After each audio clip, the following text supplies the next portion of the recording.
বা শুনচোন এই দৰকাৰটোৱে দোকানৰ পৰা বিস্কুটৰ পেকেট এটা আনি যা ৰবাচোন আইতা মই কিবা এটা লিখি আছো পাছত যাম দিয়া মানুহ শুই উঠিব ইমান দিনে চলি থকা সেই ফেৰীবিলাকতে মানুহ অহা যোৱা কৰি ফুৰিছিলে ভাগ্য বুজিছা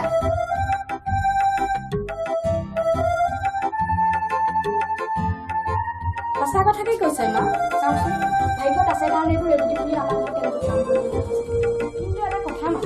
এনেকৈ চাহ খাই মহলা মাৰি থাকিলে ৰেবতি খুৰীয়ে কৰা কামবোৰ সময়মতে জানো হ'ব হয় নিশ্চয় আনিব মা ৰেবতি খুৰীয়ে কৰা কামৰ টকাকেইটা সময়মতে পুতেকেহে দিব আপুনিতো নিদিয়ে